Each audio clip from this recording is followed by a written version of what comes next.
அரும்பெருஞ்சோதி வள்ளலார் அடியார் அவருடைய பிறந்த நாள் இன்று அக்டோபர் 5 அவரோட பிறந்த நாள் எவ்வளோ பேருக்கு தெரியும்னு ரொம்ப பேருக்கு தெரியாது. அவர் யாருன்னு ரொம்ப பேருக்கு தெரியாது. வள்ளலார்னா யாருன்னு தெரியாத காலகட்டம் வந்துருச்சு. அவர் இப்போதான் 200 வருஷம் முன்ன வாழ்ந்தவர். அப்படியாப்பட்ட மகான், பல மகான்க இருக்காங்க நம்ம நாட்டில். இவர் செய்த சில சாதனைகள், சில விஷயங்கள், மருத்துவம், பாடல்கள், மரணம் இல்லாத வாழ்வை வாழ முடியும்னு சொன்னவர். சைவ நெறியை பத்தி பேசியிருக்காரு. உலகில் வாழும் எல்லா ஜீவராசிகள் கூட எப்படி அன்பா இருக்கணும், அன்பே சிவம், பல விஷயங்கள் இவரை பத்தி சொல்லிக்கிட்டே போகலாம். நானும் இந்த மாதிரியான விஷயங்களை தெரிஞ்சிக்க விருப்பம் இல்லாத ஒரு ஆளு ஒரு காலகட்டத்தில். இப்ப வயசு காரணமா என்னன்னு தெரியல, இந்த மாதிரியான மகான்களை பற்றி தெரிஞ்சிக்கணும், படிக்கணும், புரியணும் அப்படின்றதுக்காக சில நேரங்கள் இருக்கும்போது, நான் தனிமையில் இருக்கும்போது ஒதுக்க ஆரம்பிச்சிட்டேன், தெரிஞ்சிக்க ஆரம்பிக்கிறேன். அதனால் எனக்கு மாற்றங்கள் இருக்கு.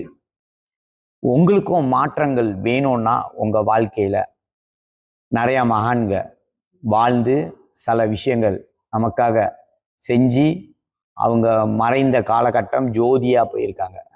இனி நம்ம வள்ளலார் கூட அவர் மறைந்தது ஜோதியாக தான் போயிருக்காரு. சிறு வயசுலேயே ரொம்ப முருகன் பக்தியாக இருந்திருக்காரு. காலங்கள் மாறும்போது அவர் ஒரு 23 வயசுல நினைக்கிறேன் திருமணம் நடந்திருக்கு. இல்லறை வாழ்க்கையில அவர் ஈடுபாடு இல்லாம துறவியா போனவர் தான் அவரு. அவரை நம்பி இருக்காங்க. அவரு இறந்தவங்களுக்கு உயிர் கொடுப்பாரு, மீட்டு கொடுப்பாரு உயிரை அப்படின்னு நம்பின காலகட்டங்கள்லாம் இருந்திருக்கு அவரோட வாழ்க்கையில.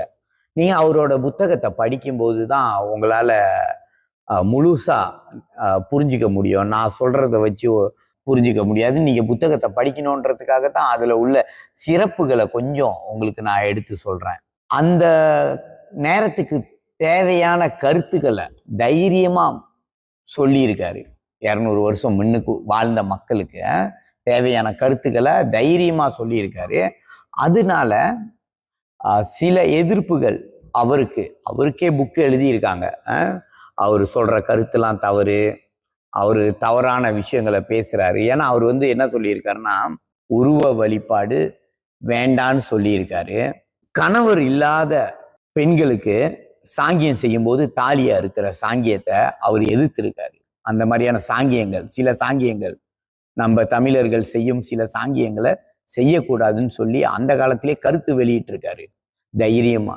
அந்த காலத்துல இந்த மாதிரியான விஷயங்கள்லாம் கருத்தா சொல்றது சாதாரண விஷயங்கள் இல்லை. இன்னைக்கு ஒரு கருத்து சொல்லும் போதே யாரும் ஏத்துக்கிற மனசுல ரொம்ப பேர் இல்லை. அப்படி இருக்கும்போது அவர் 200 வருஷம் முன்னுக்கு கருத்து சொல்லியிருக்காருன்னா நம்ம யோசிக்க வேண்டிய விஷயம்தான். கருத்து சொல்றது யார் வேணாலும் சொல்லலாம். முட்டா பையனும் சொல்லலாம், படிச்சவனும் சொல்லலாம், வேலை வெட்டிக்கு போகாதவனும் சொல்லலாம், சாதிச்சவனும் சொல்லலாம், சாதிக்காதவனும் சொல்லலாம். இப்படி பார்த்தீங்கன்னா யார் வேணாலும் கருத்து சொல்லலாம்.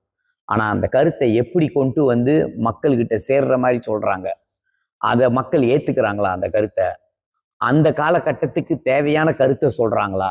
இதுதான் முக்கியம். நான் வள்ளலாரை பத்தி படிக்கும்போது அவரோட பாடல்கள், அவருக்கு சொன்ன சில கருத்துகள், அதெல்லாம் நான் கொஞ்சம் படித்தேன். அதுல எனக்கு மெய் சிலுத்தது. உங்களுக்கும் மெய் சிலுக்கணும்னா நீங்களும் மறக்காம வள்ளலாரை பத்தி தெரிஞ்சுக்குங்க. வெறும் வள்ளலாரை பத்தி மட்டும் இல்லாம நேரம் கிடைக்கும் போது வாழ்ந்த மகான்களை பத்தி தெரிஞ்சுக்குங்க. உங்க வாழ்க்கையில மாற்றம் உருவாகும் நம்புறேன். கண்டிப்பாக உருவாகும். உங்களை சுத்தி இருக்கிறவங்களுக்கும் மாற்றம் உருவாகும், உங்களுக்கு மாற்றம் உருவாகும். நம்புங்க, இதான் உண்மை.